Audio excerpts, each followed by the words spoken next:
Hello everyone. This is today's the Hindu newspaper analysis session. Today we will discuss only one issue. What do people of Ladakh want? इस article में हम discuss करेंगे कि लद्दाख के people क्या लद्दाख के लिए कंप्लीट स्टेटहुड चाहते हैं, क्या लद्दाख के पीपल लद्दाख को six schedule of the constitution में इंक्लूजन चाहते हैं। Six schedule of the constitution क्या है, इससे रिलेटेड कुछ पॉइंट्स हम यहाँ पर डिस्कस करेंगे। A march organized by the Leh Apex Body and the Kargil Democratic Alliance, the Delhi Chalo Padyatra, aims to amplify demand for statehood, sixth schedule protections, and greater political representation for the people of Ladakh.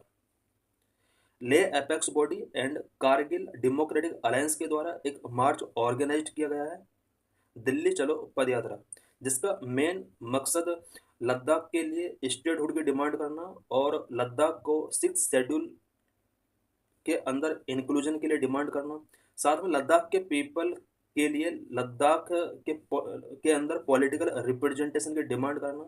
ये three AIIMS इस पदयात्रा के रखे गए हैं।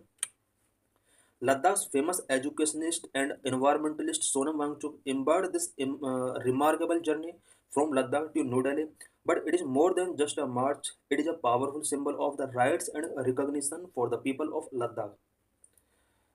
लद्दाख के famous educationist and environmentalist Sonam Wangchuk ने इस remarkable journey को एम्बार्क किया है।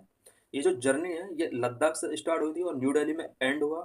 करंट में सोनम वांगचुक न्यू दिल्ली के अंदर है। ये जो जर्नी था ये सिर्फ एक मार्च नहीं है बल्कि लद्दाख के पीपल के राइट्स एंड रिकॉग्निशन के लिए पावरफुल सिंबल है। Earlier on March 6 in Leh, a town situated at about 3,500 meters in cold arid UT of Ladakh, Sonam Wangchuk began a 21-day hunger strike that he called a climate fast. इससे पहले 6 मार्च को सोनम वांगचुक ने लद्दाख के अंदर जो कि 3,500 metre above है सी level से 21 डे का हंगर स्ट्राइक इन्होंने किया था, जिसको इन्होंने क्लाइमेट फास्ट का नेम दिया था। Why is a hunger strike और मार्च, ये हंगर स्ट्राइक जो हुआ था या करंट में जो ये मार्च स्टार्ट किया गया था इसका क्या मेन ऑब्जेक्टिव्स था। इसके मेरे थ्री ऑब्जेक्टिव्स थे। Number one, demand for statehood. Ladakh के पीपल चाहते हैं कि लद्दाख को कंप्लीट स्टेटहुड मिलना चाहिए। Number two, demand six schedule में इंक्लूजन ये चाहते हैं। नंबर थ्री, इनका डिमांड जो है लद्दाख के पीपल का वहाँ के पॉलिटिकल रिप्रेजेंटेशन में पार्टिसिपेशन को इंक्रीज करना है। ये थ्री डिमांड्स मेनली इस मार्च के अंदर या जो पहले हंगर स्ट्राइक हुआ था सोनम वांगचुक के द्वारा वो उस टाइम पर यहाँ थ्री डिमांड्स इन्होंने रखी थी। How has the formation of UTs affected the decision making power of Ladakh. जब से लद्दाख यूटी बना है तब से लद्दाख के लोगों का जो डिसीजन मेकिंग पावर्स थी वो किस तरह से अफेक्ट हुई है। In August 2019, the state of Jammu and Kashmir was split into two UTs, Jammu and Kashmir and Ladakh. It ended people's exclusive right to land and jobs. 2019 में state of Jammu and Kashmir को to UTs में split कर दिया गया। Jammu and Kashmir and Ladakh ये to UTs यहाँ पर establish किए गए और इसके बाद यहाँ के पीपल्स का जो लैंड और जॉब्स में एक्सक्लूसिव राइट मिला हुआ था वो राइट्स यहाँ पर अब एंड कर दिए गए। Under the Jammu and Kashmir reorganisation act 2019, Ladakh became a UT without a legislature. Jammu and Kashmir reorganisation act 2019 के अकॉर्डिंग लद्दाख को एक यूटी बना दिया गया और वो भी विदाउट लेजिस्लेचर। इट मीन्स यहाँ पर लेजिस्लेचर अभी भी प्रेजेंट में नहीं है। Ladakh is administered by a LG who is not a Ladakh resident. Several bureaucrats in key positions influencing decisions for region's future were also not a resident of Ladakh. Ladakh current में एक LG के द्वारा administer किया जा रहा है जो कि लद्दाख का रेसिडेंट नहीं है और सेवरल ब्यूरोक्रेट्स इस एरिया के अंदर जो अपर पोजीशंस पर हेडेड हैं वो भी लद्दाख से बिलोंग नहीं करते हैं। इस वजह से लद्दाख के पीपल का एक कंसर्न यहाँ पर रेज हुआ है कि लद्दाख के फ्यूचर के लिए ये जो डिसीजंस लेंगे वो बैड भी हो सकते हैं लद्दाख के लिए। The existing Ladakh Autonomous Hill Development Council in Leh and Kargil were rendered powerless after the national government declared Ladakh a UT. जब से नेशनल गवर्नमेंट ने लद्दाख को एक यूटी के रूप में डिक्लेयर किया है, तब से ले एंड कारगिल के अंदर लद्दाख ऑटोनोमस हिल डेवलपमेंट काउंसिल्स जो थी वो पावरलेस हो गई हैं। इट मीन्स LAHDC को जहाँ पहले ब्रॉड पावर्स मिली हुई थी लद्दाख एरिया के अंदर, वो पावर्स अब खत्म कर दी गई। The draft Ladakh industrial land allotment policy 2023 a draft policy which has been designed to attract investment in Ladakh. 2023 में लद्दाख के अंदर इन्वेस्टमेंट को अट्रैक्ट करने के लिए Ladakh industrial land allotment policy 2023 draft की जाती है। It completely exclude LAHDCs from having any power related to land allotment and lease related decision making। जब से ये पॉलिसी यहाँ पर ड्राफ्ट की गई है 2023 में, तब से लद्दाख ऑटोनोमस हिल डेवलपमेंट काउंसिल की जो पावर्स थी उन्हें कम्प्लीटली एक्सक्लूड कर दिया गया। बिकॉज इससे पहले LAHDC लद्दाख ऑटोनोमस हिल डेवलपमेंट काउंसिल को लैंड अलॉटमेंट से related issue related decision making, lease related decision making, इसके लिए बहुत सारी पावर्स इन्हें मिली हुई थी। इट मीन लैंड अलॉटमेंट से रिलेटेड या लीज रिलेटेड डिसीजन मेकिंग से रिलेटेड पावर LAHDC को मिली हुई थी। 2023 के पॉलिसी के इम्प्लीमेंटेशन के बाद ये सारी पावर्स यहाँ पर ख़त्म कर दी गई हैं। Villagers also the villagers along the border region in Ladakh were losing grazing land to China as well as to industries planning on establishing renewable energy project in the region। Ladakh के अंदर border reason में जो villagers रहते हैं उनकी यहाँ पर कुछ कंसर्न है। पहला कंसर्न उनका यह है कि जो ग्रेजिंग लैंड है वो चाइना उस पर अपना एनक्रोचमेंट कर रहा है और कुछ एरियाज के अंदर यहाँ पर कुछ इंडस्ट्रीज का इन्फ्लक्स हुआ है जो कि रिन्यूएबल एनर्जी प्रोजेक्ट यहाँ पर इस्टेब्लिश कर रही हैं। Now affected resident led the authority to intervene in matters concerning their own land. अब यहाँ पर जितने भी अफेक्टेड स्पेशली बॉर्डर एरियाज में जो अफेक्टेड रेसिडेंट हैं पहले अपनी कंप्लेन ये काउंसिल्स को करते थे, बट अब इनके पास कोई अथॉरिटी नहीं है कि वो अपने लैंड से रिलेटेड मैटर को कंप्लेन कर सकें। Inclusion in sixth schedule could help tackle these issues because it enables the establishment of regional and district council with the authority to make law regarding land use for grazing, agriculture, residential purpose। Six schedule के अंदर अगर लद्दाख का inclusion कर दिया जाता है तो इस तरह की जो प्रॉब्लम्स हैं लोगों की यहाँ पर या इशूज हैं उनको सॉल्व किया जा सकता है। बिकॉज सिक्स शेड्यूल के अंदर इंक्लूजन का मतलब है कि इन एरियाज में स्पेशली लद्दाख एरिया में regional and district councils establish हो जाएंगे और इन काउंसिल्स को ग्रेजिंग, एग्रीकल्चर, रेसिडेंशियल पर्पस के लिए जो लैंड यूज की जा रही है उससे रिलेटेड लॉ मेकिंग करने की अथॉरिटी इन काउंसिल्स को मिल जाती है। What is sixth schedule of constitution? Constitution के अंडर सिक्स्थ शेड्यूल में जो स्टेट्स का प्रोविजन है वो क्या क्या है? The sixth schedule under Article 244 provides for formation of autonomous administrative divisions, autonomous district councils that have some legislative, judicial and administrative authority within a state। Constitution के अंदर आर्टिकल 244 के अंदर सिक्स शेड्यूल का प्रोविजन किया गया है। इस schedule के अकॉर्डिंग ऑटोनोमस एडमिनिस्ट्रेटिव डिविजन्स का फॉर्मेशन किया जाता है। ऑटोनोमस डिस्ट्रिक्ट काउंसिल्स यहाँ पर फॉर्म की जाती हैं। ऑटोनोमस डिस्ट्रिक्ट काउंसिल्स जो होती हैं उन्हें with in state legislative, judicial and administrative autonomy provide की जाती है। The sixth schedule contain special provisions for the administration of tribal areas in fourth north eastern state of Assam, Meghalaya, Tripura, Mizoram. Current में sixth schedule के अंदर 4 स्टेट को यहाँ पर include किया गया है और ये specially for north eastern state है आसाम, मेघालय, त्रिपुरा एंड मिजोरम। इन स्टेट के अंदर ट्राइबल एरियाज के लिए एडमिनिस्ट्रेशन से रिलेटेड प्रोविजन किए गए हैं। What are autonomous district? Autonomous district क्या होते हैं? All tribal areas in these 4 state have been constituted as autonomous district. The governor is empowered to organise the autonomous district. अभी जो ये हमने 4 स्टेट को मेंशन किया है आसाम, मेघालय, त्रिपुरा एंड मिजोरम, इन स्टेट के अंदर जितना भी ट्राइबल एरियाज है उन ट्राइबल एरियाज को ऑटोनोमस डिस्ट्रिक्ट में डिवाइड किया गया है और उन डिस्ट्रिक्ट के अंदर ऑटोनोमस डिस्ट्रिक्ट काउंसिल यहाँ पर इस्टेब्लिश की गई है। ऑटोनोमस डिस्ट्रिक्ट को ऑर्गेनाइज करने की पावर गवर्नर को दी गई है। The act of parliament or the state legislature do not apply to autonomous district or apply with specific modifications and exceptions. The power of direction in this regard lies either with the president or governor. Autonomous district के अंदर parliament का कोई भी act या state legislature का कोई भी act apply नहीं होगा और अगर अप्लाई होगा तो स्पेसिफाइड मॉडिफिकेशन के साथ या एक्सेप्शन के साथ अप्लाई हो सकता है। उसके लिए प्रेसिडेंट और गवर्नर की एसेंट की नीड होगी। What are district councils?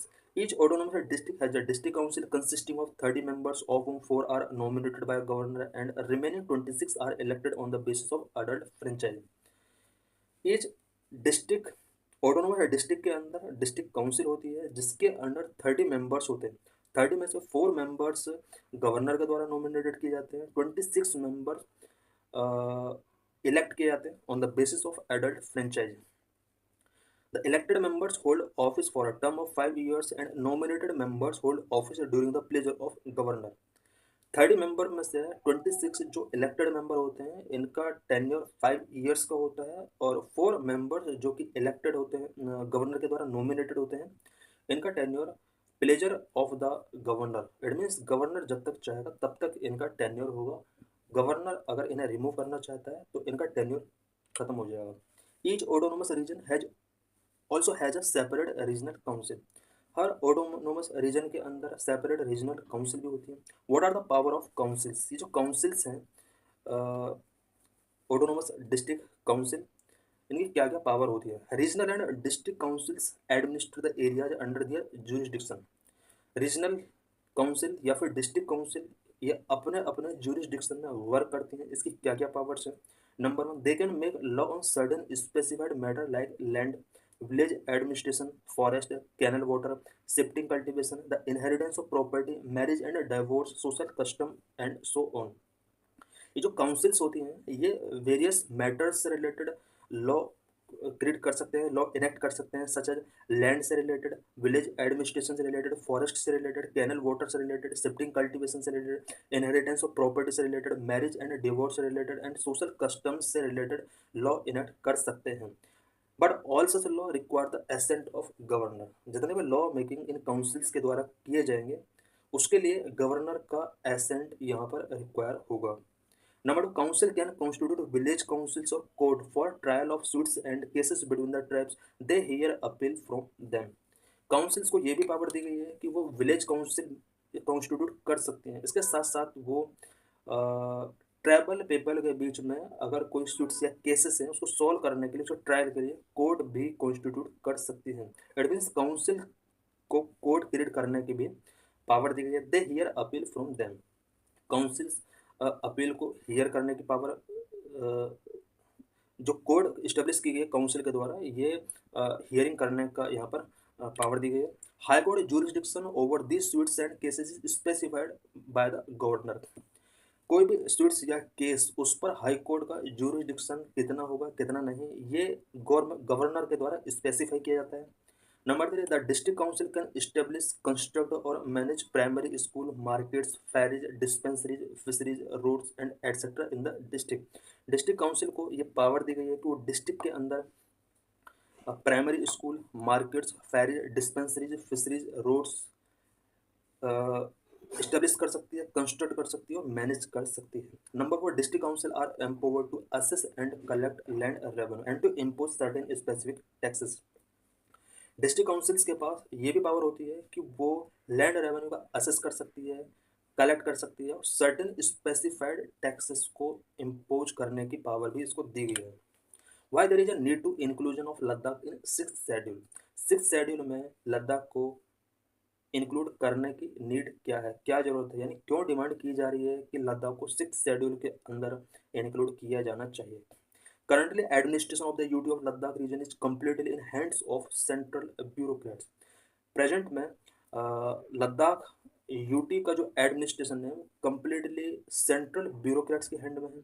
The change domicile policy in Jammu and Kashmir has raised fears in the region about its own land, demography, employment and cultural identity. Because जब से ये यूटी बना है उसके बाद यहाँ डोमिसाइल पॉलिसी चेंज की गई है। पहले वहाँ लैंड रिसोर्स पर जम्मू कश्मीर के बाहर के पर्सन को उस पर राइट नहीं था, उसको खरीद बेच नहीं सकता था। बट अब ये राइट वहाँ पर मिल गया है। इसकी वजह से जम्मू कश्मीर के जो लोकल पीपल्स हैं उनके अंदर एक फियर रेज हुआ है। और ये फियर रेज हुआ है ये मैंने लैंड को लेकर, डेमोग्राफी को लेकर, एम्प्लॉयमेंट को लेकर, कल्चरल आइडेंटिटी को लेकर ये फियर रेज हुआ है। Ladakh has two hill councils in Leh and Kargil but neither is under the six schedule. Ladakh के अंदर दो हिल काउंसिल्स हैं, एक लेह के अंदर, एक कारगिल के अंदर, बट कोई भी काउंसिल इनमें से सिक्स शेड्यूल के अंदर इंक्लूड नहीं है। These hill councils' power are limited to collection of some local taxes such as parking fees and allotment and use of land vested by center। ये जो हिल काउंसिल्स थी यहाँ पर हमने देखा Leh hill councils and Kargil hill councils, present में इनके पास लोकल टैक्स को कलेक्ट करने की जो पावर है वो लिमिटेड पावर है। पहले बहुत ज़्यादा पावर थी। What were the recommendations of National Commission for ST about inclusion of Ladakh in sixth schedule? Six schedule में लद्दाख को इंक्लूड करने के लिए नेशनल कमीशन फॉर एसटी के क्या रिकमेंडेशंस रहे हैं? The national commission for ST has recommended that the UT of Ladakh be included in the six schedule of the constitution. National commission for ST ने यह रिकमेंड किया था कि लद्दाख को कॉन्स्टिट्यूशन के सिक्स शेड्यूल के अंदर इंक्लूड कर दिया जाना चाहिए। National Commission for ST is a constitutional body to safeguard socio-cultural rights of the ST, was entrusted with the responsibility of examining the status of the tribal in Ladakh by central government। NCST national commission for ST एक constitutional body है जो कि ST के socio and cultural rights को safeguard करने का काम करता है। सेंट्रल गवर्नमेंट के द्वारा इसको लद्दाख के अंदर ट्राइबल पीपल के स्टेटस को एग्जामिन करने की रिस्पॉन्सिबिलिटी दी गई थी। If included Ladakh will be the only UT in the six schedule. अगर इसको सिक्स शेड्यूल के अंदर इंक्लूड किया जाता है तो सिक्स शेड्यूल के अंदर लद्दाख फर्स्ट यूटी होगा जो इसके अंदर इंक्लूड किया गया है। Such a status to Ladakh would require constitutional amendment. अगर लद्दाख को six schedule of the constitution के अंदर इंक्लूड किया जाएगा तो उसके लिए कॉन्स्टिट्यूशनल अमेंडमेंट की नीड होगी। Reasons behind the recommendation to include Ladakh in the six schedule.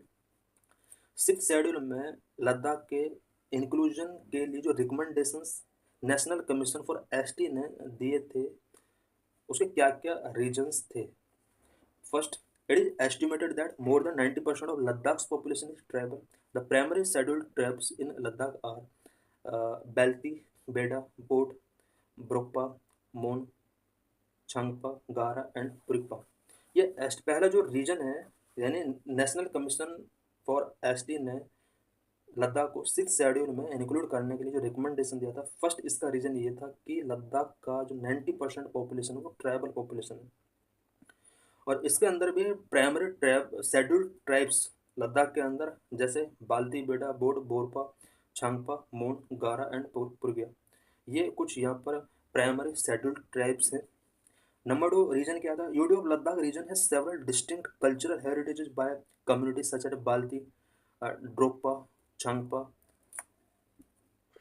Among others which need to be preserved and promoted.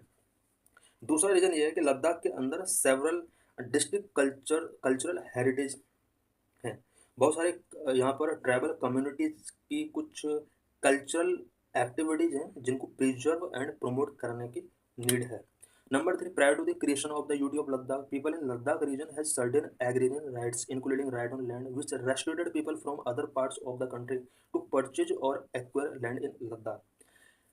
Ladakh के यूटी बनने से पहले लद्दाख के पीपल को यहाँ पर सर्टेन एग्रीरियन राइट्स मिले हुए थे, राइट ऑन लैंड यहाँ पर मिला हुआ था। बट अभी जो राइट है ये people from other part of the country के लिए भी यहाँ पर अलाउड कर दिया है, बट पहले इनको रेस्ट्रिक्ट किया गया था। Number 4, inclusion in the six schedule will help in democratic devolution of power in the region and will also enhance the transfer of funds from speed development of the region. अगर लद्दाख को six schedule के अंदर inclusion कर दिया जाता है तो यहाँ पर डेमोक्रेटिक डेवोल्यूशन ऑफ पावर में हेल्प मिल सकती है। इट मीन्स इस रीजन के अंदर पावर का डेमोक्रेटिक तरीके से डेवोल्यूशन किया जा सकता है और सिक्स शेड्यूल में अगर इंक्लूड हो जाता है तो इस रीजन की स्पीडी डेवलपमेंट के लिए फंड का ट्रांसफर को एनहांस किया जा सकता है। Difficulty behind Ladakh inclusion, Ladakh का इंक्लूजन सिक्स शेड्यूल में डिफिकल्ट क्यों है, क्या क्या रीजन्स हैं, क्या क्या हर्डल्स हैं कि इसको सिक्स शेड्यूल में अभी तक इंक्लूड नहीं किया है। Because constitution is very clear, the six schedule is for north east, so Ladakh inclusion in six schedule would be difficult. Constitution के अंदर क्लियर मेंशन किया गया है कि six schedule north east state के लिए है, और इस वजह से सिक्स शेड्यूल में लद्दाख का इंक्लूजन काफ़ी डिफिकल्ट लग रहा है। For tribal area in the rest of the country there is fifth schedule. Four state specially north east के जो फोर स्टेट हैं जिनको सिक्स शेड्यूल के अंदर इंक्लूड किया गया है, ये वो स्टेट है जहाँ पर ट्राइबल एरिया बहुत ज़्यादा है। उन फोर्थ स्टेट को छोड़कर अदर पार्ट में जो ट्राइबल एरियाज हैं उनके लिए फिफ्थ शेड्यूल का प्रोविजन किया है कॉन्स्टिट्यूशन के अंदर। In our constitution no region outside the north east has been included in the six schedule. हमारे कॉन्स्टिट्यूशन के सिक्स शेड्यूल के अंदर नॉर्थ ईस्ट को छोड़कर किसी भी स्टेट को सिक्स शेड्यूल में इंक्लूड नहीं किया गया है। Even in Manipur which has predominantly tribal population in some places the autonomous council are not included in the six schedule. Manipur एक स्टेट है जहाँ पर ट्राइबल पॉपुलेशन बहुत ज़्यादा है। मणिपुर के अंदर भी ऑटोनोमस काउंसिल्स हैं, बट उन ऑटोनोमस काउंसिल्स को सिक्स शेड्यूल के अंदर इंक्लूड नहीं किया गया है। Arunachal Pradesh and Nagaland which are totally tribal are not in six schedule. Arunachal Pradesh और नागालैंड ये दो स्टेट ऐसे हैं जहाँ पर टोटली ट्राइबल पीपल रहते हैं, बट इन स्टेट को भी सिक्स शेड्यूल के अंदर इंक्लूड नहीं किया गया है। यही वजह है कि लद्दाख को सिक्स शेड्यूल के अंदर इंक्लूड करना काफ़ी डिफिकल्ट है।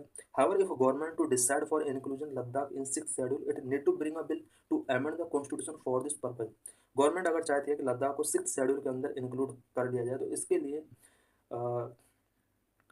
कॉन्स्टिट्यूशन को अमेंड करने के लिए एक बिल इंट्रोड्यूस करना पड़ेगा। What are the pressure on local resource in Ladakh, Ladakh में लोकल रिसोर्सेज पर किस टाइप का प्रेशर पड़ रहा है। Rapid urbanisation and increasing tourist footfall are exerting significant pressure on resource in Ladakh, particularly water. Because Ladakh region के अंदर लास्ट कुछ ईयर्स में rapid urbanisation and tourist footfall increasing हो रहे हैं, जिसकी वजह से लद्दाख के रिसोर्स स्पेशली वाटर पर एक सिग्निफिकेंट प्रेशर एग्जर्ट हो रहा है। According to recent data from ministry of tourism, Ladakh is witnessing a high influx of domestic tourist. In 2022, more than 5 lakh domestic tourists visited the region. Ministry of tourism के एक recent data के according Ladakh के अंदर domestic tourist का high influx हो रहा है। 2022 में इस रीजन के अंदर अबाउट 5 लाख डोमेस्टिक टूरिस्ट ने विजिट किया था। इन ले alone, which is Ladakh largest town, with just over half a lakh domestic and foreign tourists visited in 2007. By 2018, the number had risen to 3.2 lakh. 2007 में लद्दाख के एक लार्जेस्ट टाउन लेह के अंदर about 50,000 domestic and foreign tourist ने visit किया था। 2018 में ये नंबर 3.2 लाख तक पहुंच गया। इट मीन्स अबाउट 10 सालों में ये नंबर बहुत ज़्यादा इंक्रीज हो गया। A research of 2019 stated that built area in the town has increased from 36 hectare in 1969 to 196 hectare in 2017। Leh के अंदर 1969 में जहाँ पर बिल्ड एरिया 36 हेक्टेयर था, वह 2017 में ये बिल्ड एरिया 196 हेक्टेयर तक पहुँच गया। इट मीन्स यहाँ पर कंस्ट्रक्शन एक्टिविटीज बहुत ज़्यादा प्रेजेंट हो रही हैं। A report on water related issue in Leh published in 2019, a tourist use about 100 liters of water in a day in summers and 60 liters in winter, whereas a local used about 75 liters in a day in summer and 50 liters in winter। 2019 की एक report, Leh की report है और water related issues को show कर रही है। इस रिपोर्ट के अकॉर्डिंग एक टूरिस्ट समर टाइम में 100 लीटर वाटर कंज्यूम करता है, जबकि यहाँ का लोकल पीपल 60 लीटर वाटर का यूज करता है समर सीजन में। वहीं विंटर सीजन में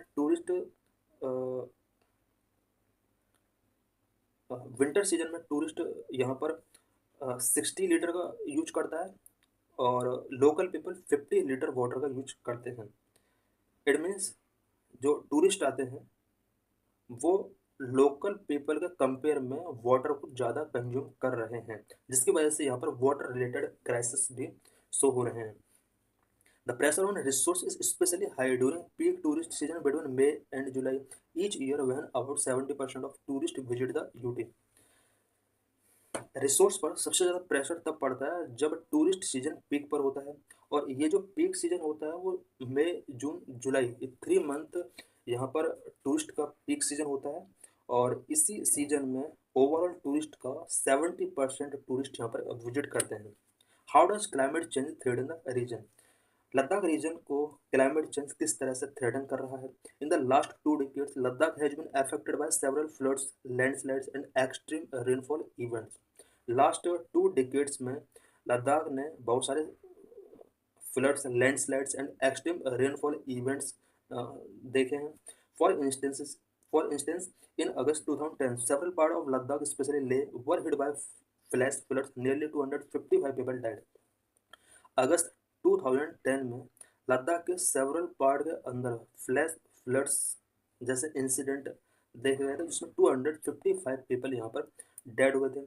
इन अगस्त 2014 a glacial lake outburst flood caused when a glacial lake is breached, damaged houses and breached in गया विलेज।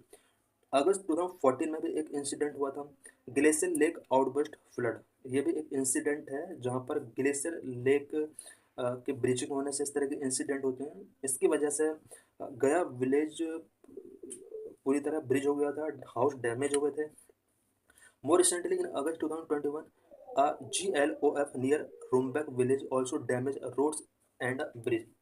अगस्त 2021 में भी GLOF means glacier lake outburst flood, इससे रिलेटेड यहाँ पर एक इंसिडेंट हुआ था, स्पेशली रुम्बक विलेज के अंदर, जिसकी वजह से रोड्स एंड ब्रिज डैमेज हुए थे।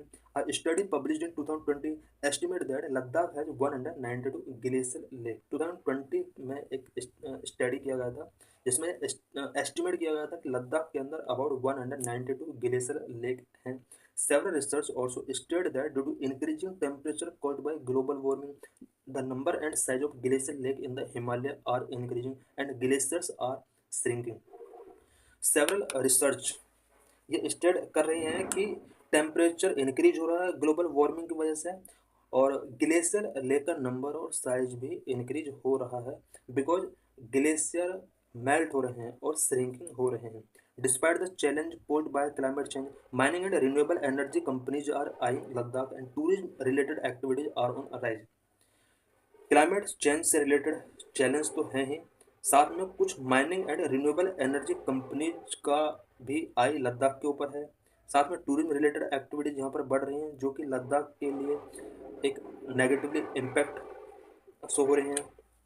With significant tourist influx, pollutant from vehicular traffic like black carbon will settle on snow and ice and expedite melting. Because यहाँ पर टूरिस्ट इन्फ्लक्स बहुत ज़्यादा हो रहा है, इसकी वजह से वहीकुलर ट्रैफिक की वजह से पॉल्यूटेंट यहाँ पर इंक्रीज हो रहे हैं, जो कि स्नो एंड आइस के ऊपर सेटल हो रहे हैं, और उस वजह से इनका मेल्टिंग प्रोसेस इंक्रीज हो रहा है। Mining activities might increase slope instability making them landslide prone. यहाँ पर जो माइनिंग एक्टिविटीज हो रही हैं इसकी वजह से स्लोप अनस्टेबल हो रहे हैं, जिसकी वजह से लैंड स्लाइड प्रोन इंसिडेंट यहाँ पर इंक्रीज हो रहे हैं। Dust from mining that will settle on glacier could also accelerate their melting. Mining की वजह से डस्ट यहाँ पर जनरेट हो रहा है, ग्लेशियर पर ये सेटल हो जाता है, जिसकी वजह से इनका जो मेल्टिंग प्रोसेस है वो काफ़ी इंक्रीज होता है। So thanks for watching this video.